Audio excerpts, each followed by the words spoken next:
आप लोग मानस को पढ़ने वाले हैं।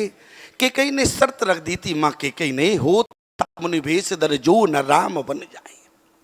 यदि राम 14 वर्ष के लिए पहले राम का वरदान पूरा हुआ और भरत का वरदान बाद में।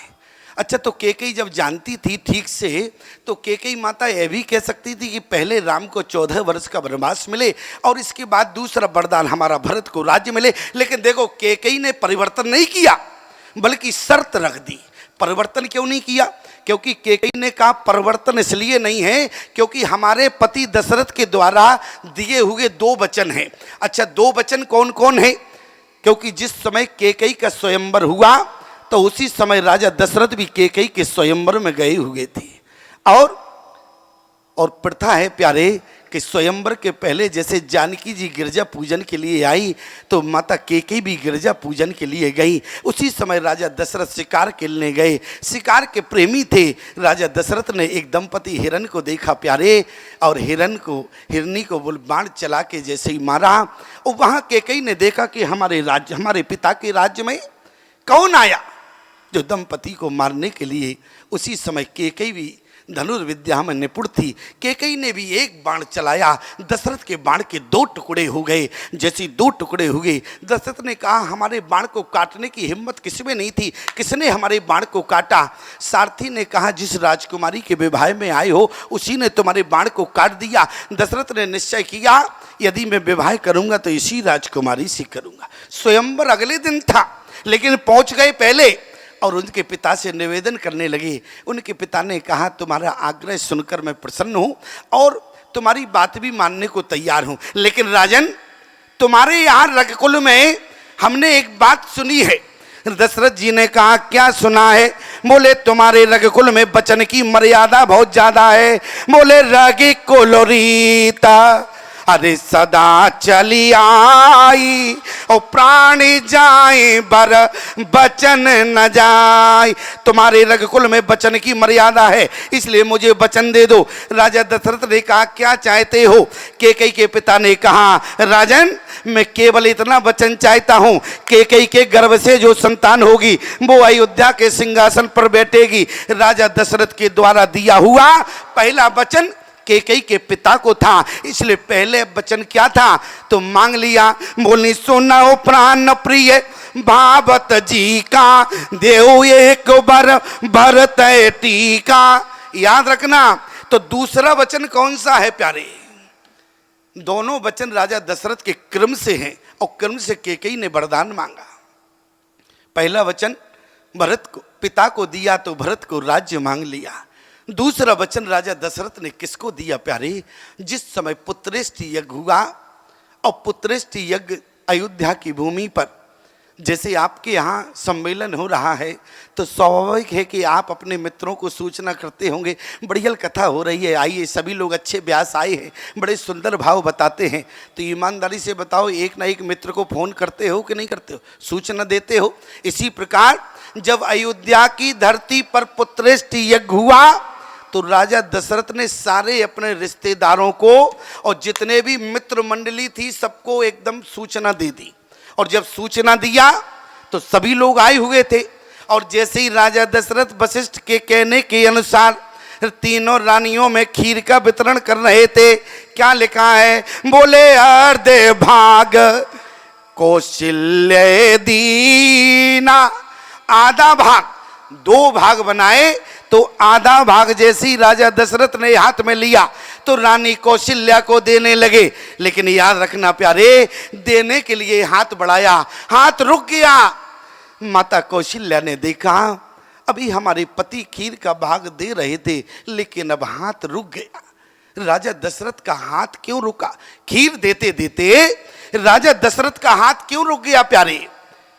क्योंकि राजा दशरथ की नजर अपने मित्र जटायु के ऊपर चली गई। राजा दशरथ की नजर अपने मित्र जटायु के ऊपर चली गई और जैसे जटायु को देखा तो कहा मित्र, बोले खीर का भाग तुम ले जाओ।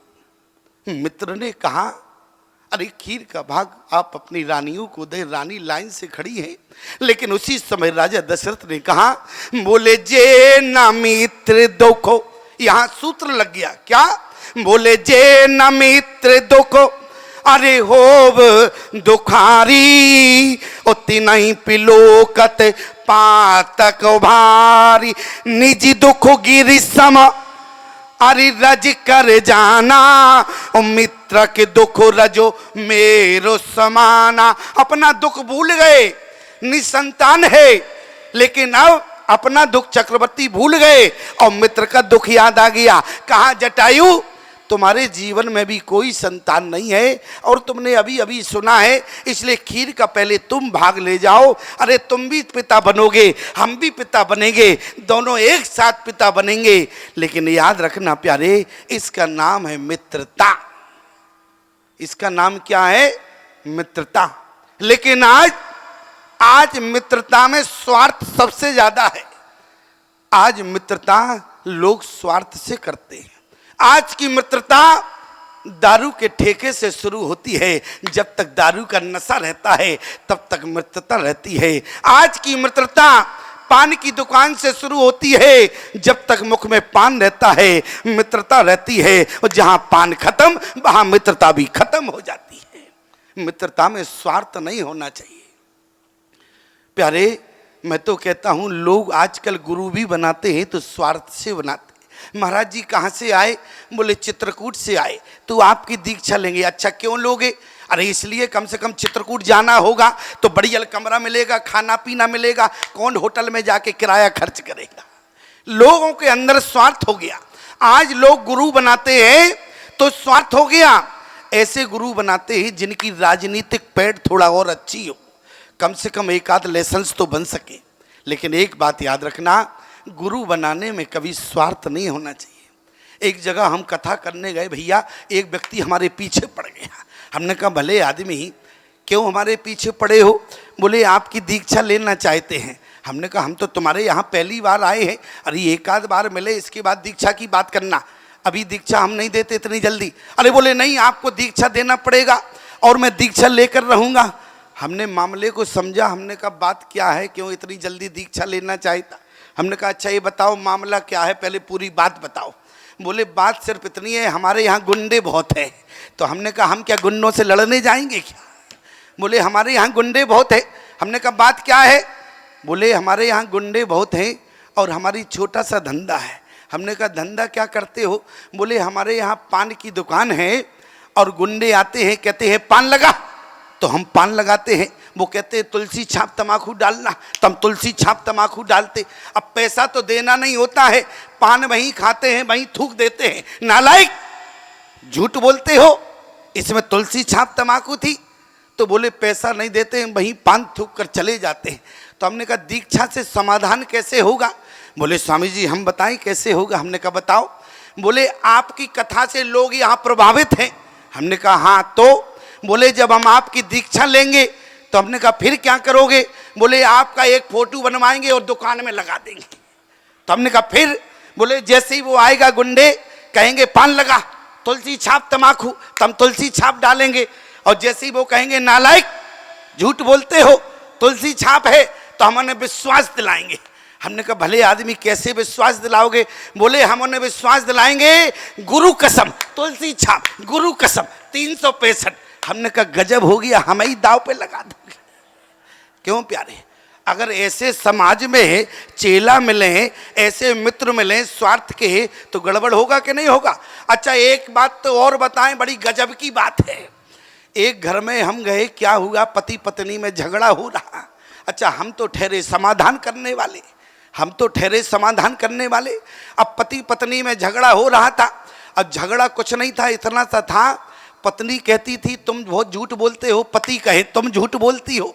दोनों में झगड़ा हुआ। हमको जाना था छत्तीसगढ़, रास्ते में मैं मंडला में रुक गया। मंडला की बात है। और प्यारे जैसे ही हमने कहा रात्रि बहुत हो गई, यहीं विश्राम करें, सुबह आगे बढ़ेंगे। लेकिन क्या हुआ देखें, उनके घर में जैसे ही हम पहुँचे 9 बजे रात्रि को, और 10 बजे से झगड़ा शुरू हो गया। हमने कहा अभी तो भोजन की थाली सामने आना थी, अब तो झगड़ा हो गया। हमने मामले को समझा, इसको भेजा नीचे शिष्य को, जाके देखो क्या बात है, क्योंकि हम ऊपर के कमरे में रुके हुए थे। ये जाके नीचे देखा धीरे से, तो पति पत्नी में झगड़ा हो रहा था।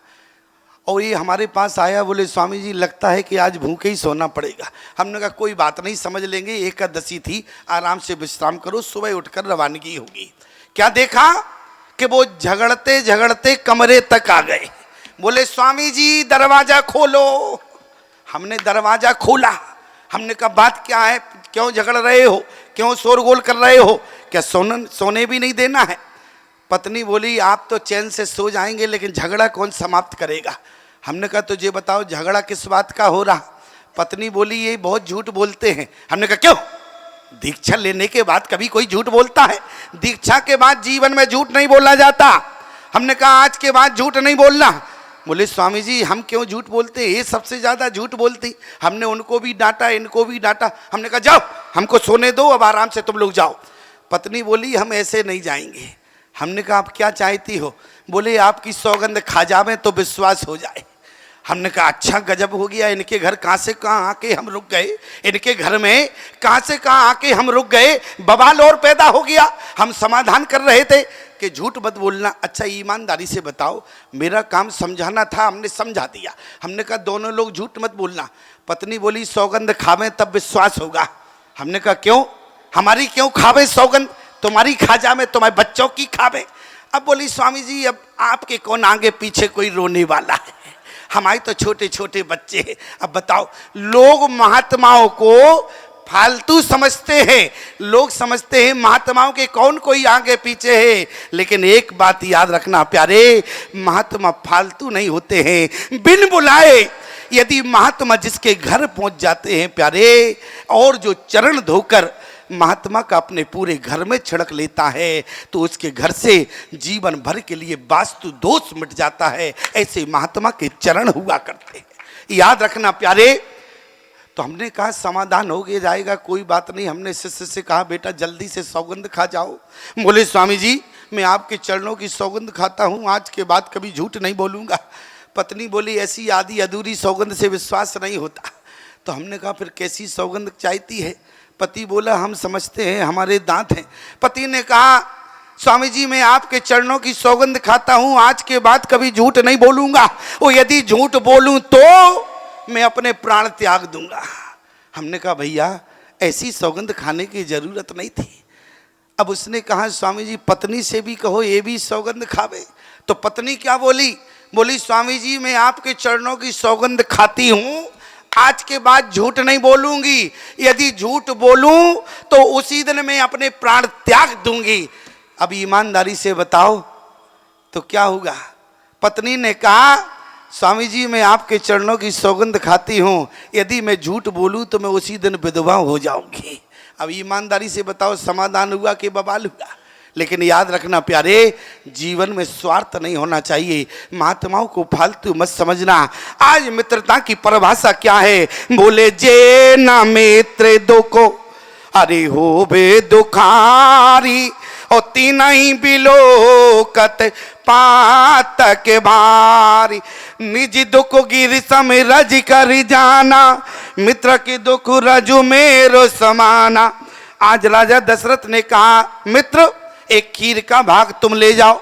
याद रखना प्यारे, मित्रता यदि देखना है तो रामचरितमानस के सिद्धांत को देखना, यदि मित्रता देखना है तो श्रीमद् भागवत के सिद्धांत को देखना। जिस समय प्यारे कृष्ण और सुदामा की मित्रता का वर्णन आता है, आपसे पूछना चाहते हैं क्या सुदामा प्रारब्ध से गरीब थे? क्या सुदामा प्रारब्ध से गरीब थे या सुदामा जन्म से गरीब थे? जरा विचार करना प्यारे, सुदामा ना तो प्रारब्ध से गरीब था, ना सुदामा जन्म से गरीब था।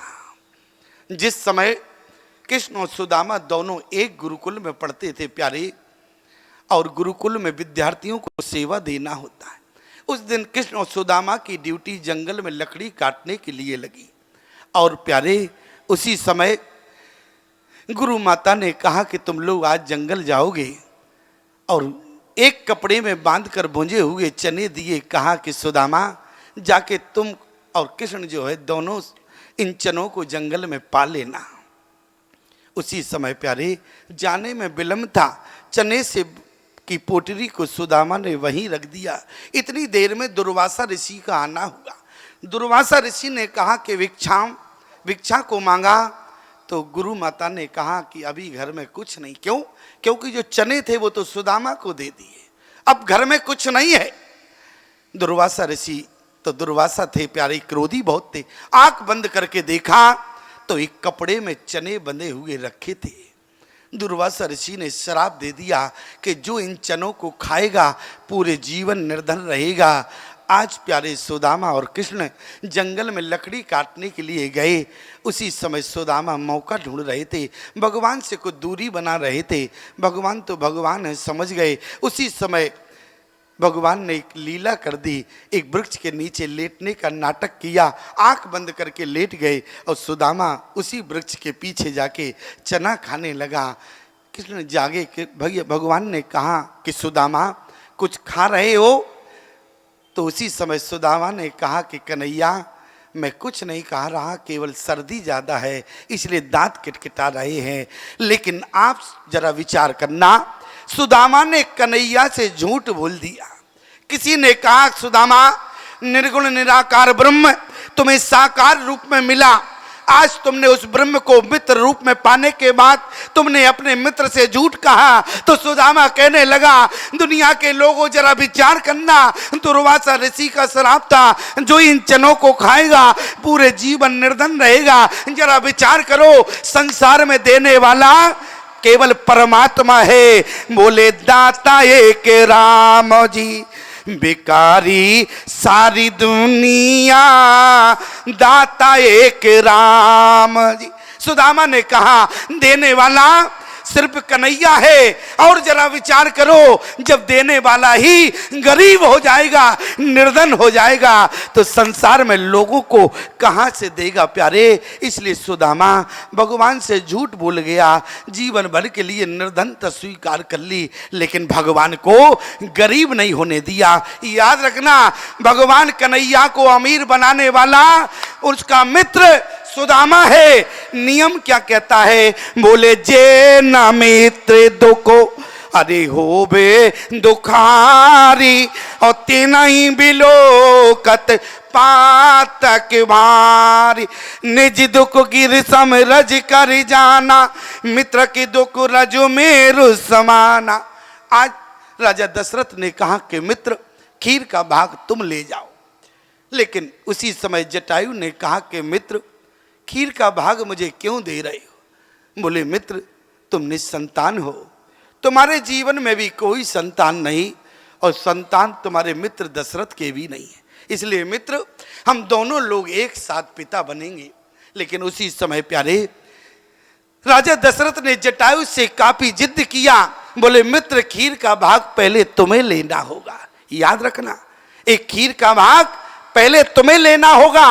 और एक खीर का भाग पहले कहां जा रहा था? बोले अर्ध भाग कौशल्य दीना।